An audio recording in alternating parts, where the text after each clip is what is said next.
Sahabat IPRC, kita kembali di dalam acara Sudut Pandang. Kembali tadi kita sudah membicarakan tentang pilkada dan korupsi.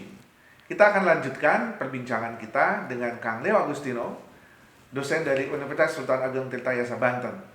Beliau adalah pakar ilmu politik yang juga sudah giat di dalam berbagai kajian-kajian ilmu politik lainnya. Kang Leo, kalau tadi kita sudah berbicara tentang pola-pola kerawanan dan titik-titik rawan, karena kita akan menghadapi pilkada 2020 bulan Desember nanti, hanya beberapa bulan lagi, tentunya akan ada perubahan-perubahan mendasar dari perilaku pemilih misalnya, ataupun misalnya ada perubahan-perubahan mendasar dari tadi Kang Leo sempat sampaikan secara singkat tentang pola-pola kampanye yang betul-betul baru.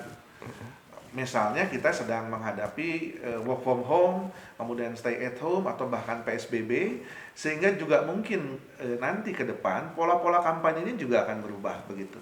Nah, bagaimana perubahan perilaku pemilih, lalu bagaimana dampaknya terhadap pemilih dan kandidat menghadapi situasi pandemi saat ini, Kang Leo? Ya, itu pasti berubah. Tetapi yang tidak berubah dari itu adalah vote buying-nya, jadi korupsinya itu tidak berubah sebetulnya. Dalam pandangan saya begini, ketika kita bicara mengenai PSBB, ketika orang tidak boleh berkumpul di dalam sebuah ruangan atau di dalam sebuah lapangan yang biasanya dilakukan pada konteks pilkada-pilkada sebelumnya, sekarang ada kemungkinan kampanye itu dilakukan secara IT. Meskipun ada di beberapa daerah yang kemudian dianggap sudah hijau gitu ya, maka mereka boleh berkumpul dengan protokol-protokol COVID yang ditetapkan. Hemat saya itu sesuatu hal yang kurang menarik sebetulnya. Yang menarik dalam pandangan saya justru adalah upaya para tim sukses, para broker-broker, para kandidat-kandidat ini untuk mendekati para pemilih. Karena perilaku pemilih kita, oke lah, dalam banyak buku misalkan disebutkan bahwa perilaku politik ada yang sosiologis gitu ya, ada yang rasional. Itu kita tinggalkan dulu, kita lebih melihat secara lebih mikro ketika vote buying itu dilakukan. Dalam dugaan saya, perilakunya akan sedikit berbeda. Kalau misalkan dalam konteks sebelumnya ada istilahnya serangan fajar gitu ya, atau dalam bahasa lain ada serangan duha gitu ya. Karena serangan duha itu berbeda dengan serangan fajar. Kalau serangan duha itu memang orang yang kemudian mau datang pada saat pemilihan, karena kan betul. TPS itu dibuka pada pukul 8 dan kemudian berakhir pada pukul 1 gitu ya. Maka biasanya pukul 8 itu orang belum berangkat ke TPS. Ngapain? Nungguin duit. Jadi itu yang dimaksud dengan serangan duha. Nah, kalau serangan fajar ya seperti yang sudah pernah kita dengar. Tetapi yang lebih menarik dari itu semua sekarang barter politiknya. Karena kita tahu uang itu kan sesuatu alat tukar yang serbaguna sebetulnya. Alat tukar ekonomi seperti yang kita tahu di supermarket, di toko buku dan macam sebagainya, tetapi juga dia alat tukar politik juga untuk membeli suara. Nah, di dalam konteks yang lebih baru, saya kira bahwa orang akan dibayar 100% dari janji, 100.000 kah, 200.000 kah, 500.000 kah, itu amat bergantung kepada foto mereka ketika mereka mencoblos. Jadi para kandidat sekarang sudah paham betul, para broker sudah paham betul, para tim sukses sudah paham betul bahwa ada kecenderungan yang sudah mulai bergerak. Dulu itu orang dikasih uang 50.000, maka tanpa harus dikontrol mereka akan memilih sendiri. Nah, tetapi kan pada tahun 2007, 2008, 2010, 2011 gitu ya, ada gerakan untuk menolak money politics. Maka dari itu terima uangnya, tidak coblos orangnya. Itu menjadi sebuah adagium besar ketika itu. Nah, untuk mengantisipasi ini, maka para tim sukses itu harus punya cara. Nah, caranya seperti apa? Ya dia kasih persekot dulu, dia kasih uang apa istilahnya? uang panjer dulu. Dijanjikan 500, dia kasih 20.000 dulu atau 50.000 dulu. Yang sisanya 450.000 itu setelah mereka mengirimkan bahwa dia sudah mencoblos sang calon yang kemudian dia suruh bayar. Nah, mekanisme ini umum biasanya terjadi. Tetapi kan ada juga mekanisme yang kemudian sering kita dengar dengan istilah pork barrel. Biasanya ini diberikan kepada organisasi atau lembaga. Di Indonesia bagian barat dan Indonesia bagian tengah, lembaga-lembaga itu biasanya lembaga-lembaga keagamaan yang punya pemilih yang signifikan. Betul. Di Indonesia bagian timur itu biasanya ya lembaga keagamaan juga, tetapi agama yang berbeda dengan di Indonesia bagian barat dan Indonesia bagian tengah. Nah, biasanya mereka yang kemudian mendapatkan keuntungan, baik dalam bentuk bantuan infrastruktur maupun dalam bentuk kegiatan-kegiatan. Nah, ini juga sebetulnya sebagai bentuk korupsi sebetulnya yang kemudian terjadi dalam konteks pilkada. Tetapi dalam hal yang lebih luas dari itu semua, yang harus diantisipasi itu adalah investornya, Kang Iman. Karena kalau yang itu kan relatif sebetulnya mudah di stop sih. Asalkan pengawasan seperti yang saya sampaikan di awal dari kita sebagai masyarakat sipil, sebagai akademisi atau sebagai mahasiswa atau sebagai masyarakat umum, itu kan kita bisa saling mengingatkan tetangga atau mengingatkan orang yang sudah mendapatkan politik uang tadi. Tapi kalau misalkan korupsinya antara investor dengan calon, ini yang sangat-sangat luar biasa, Kang Iman. Oke. Sahabat IPRC, menarik tadi yang disampaikan oleh Kang Leo Agustino bahwa ada dua hal menghadapi Pilkada 2020. Pertama tadi adalah fenomena food buying. Lalu kedua adalah money politics begitu. Nah, apakah ini termasuk ke dalam lingkaran-lingkaran yang berujung kepada korupsi atau mungkin bisa diistilahkan dalam hal-hal lain?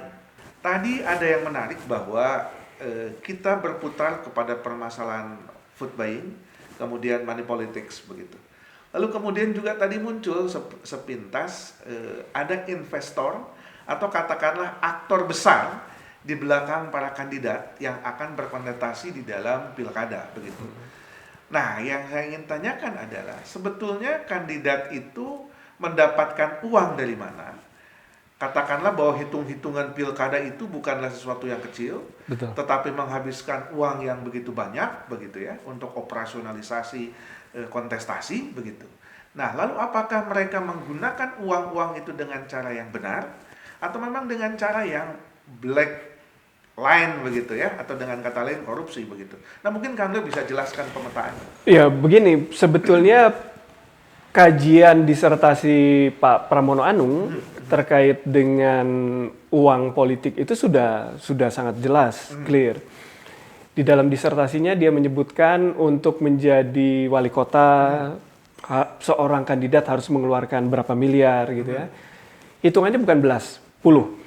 Kemudian mereka yang ingin menjadi bupati berapa puluh miliar, dan mereka yang ingin menjadi gubernur juga. Dan data itu saya kira data yang sangat moderat. Karena kalau misalkan dilihat di lapangan, itu bisa 2 kali lipat dari angka tersebut. Misalkan seorang wali kota dikatakan dalam disertasi beliau sekitar 30-60 miliar. Artinya bisa 2 kali lipat dari itu. Nah, pertanyaan kita sekarang, adakah orang yang super kaya yang kemudian mau super kaya, dia mau maju untuk membiayai dirinya sendiri? Itu pertanyaan pertama. Jawaban dari pertanyaan pertama itu mustahil. Kalau hanya ingin menjadi wali kota atau kepala daerah. Kalau saya orang super kaya, tembakan saya langsung pusat. Karena uang yang beredar di pusat itu 70%. Maka dari itu, upaya untuk mengembalikan dana yang dia sudah keluarkan itu sangat besar jalan keluarnya.